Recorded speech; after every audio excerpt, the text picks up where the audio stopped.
بسم اللہ الرحمن الرحیم۔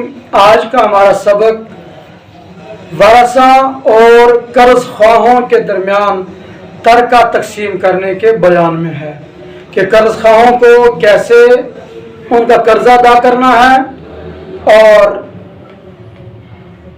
ورثہ کے درمیان ترکہ تقسیم کیسے کریں گے۔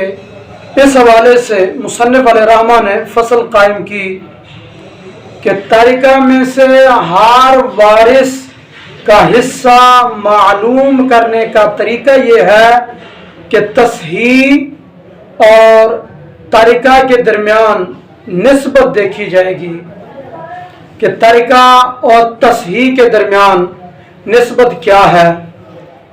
اس سے پہلے یہ جانیے کہ یہاں تصحیح سے مراد عام ہے، چاہے اصل مخرج ہو یا اول ہو یا کسر ختم کرنے کے لیے جو تصحیح کی جاتی ہے وہ ہو۔ تصحیح سے مراد عام۔ تصحیح اور ترکہ کے درمیان چار طرح کی نسبت تواصل، تداخل یا توافق یا پھر تباین ہوگی۔ مصنف علیہ الرحمہ نے تماثل اور تداخل کا اصول اس عنوان میں بیان نہیں کیا۔ اس کی وجہ یہ ہے کہ اگر تصحیح اور ترکہ کے درمیان نسبت تماثل کی ہو تو پھر ضرب اور تقسیم کی حاجت نہیں ہے، اور اگر نسبت تداخل کی ہے ترکہ اور تصحیح کے درمیان تو یہ بحکم توافق ہوگا، یعنی تداخل کی دو صورتیں ہوں گی کہ تصحیح کا عدد ترکے کے عدد سے بڑا ہوگا یا ترکے کا عدد تصحیح کے عدد سے بڑا ہوگا۔ اگر تصحیح کا عدد بڑا اور ترکے کا عدد چھوٹا ہے تو تصحیح سے ملے ہوئے سہام کو تصحیح کے دخل پر تقسیم کیا جائے گا، اور اگر ترکہ کا عدد تصحیح کے عدد سے بڑا ہے تو تصحیح سے جو حصہ ہر وارث کو ملا ہے ترکے کے دخل میں اس حصے کو ضرب دیا جائے گا تو ہر وارث کا حصہ نکل آئے گا۔ اس کے بعد اگر ترکہ اور تصحیح کے درمیان نسبت تباین کی ہو تو تصحیح میں سے ہر وارث کو جو حصہ ملا ہے اس کو ترکہ کے کل عدد میں ضرب دیں گے، حاصل ضرب کو پھر کل تصحیح پر تقسیم کریں گے۔ تقسیم کے بعد جو جواب آئے گا حاصل قسمت اس فرد کا حصہ ہوگا۔ اور اگر تصحیح اور ترکہ کے درمیان نسبت توافق کی ہے تو اس صورت میں تصحیح میں سے ہر وارث کو جو حصہ ملا ہے اس حصے کو ترکے کے وفق میں ضرب دیں گے تو حاصل ضرب کو تصحیح کے وفق پر تقسیم کریں گے۔ جو حاصل قسمت ہوگا وہ اس فرد کا، اس فریق کا حصہ ہوگا اور ترکے میں سے۔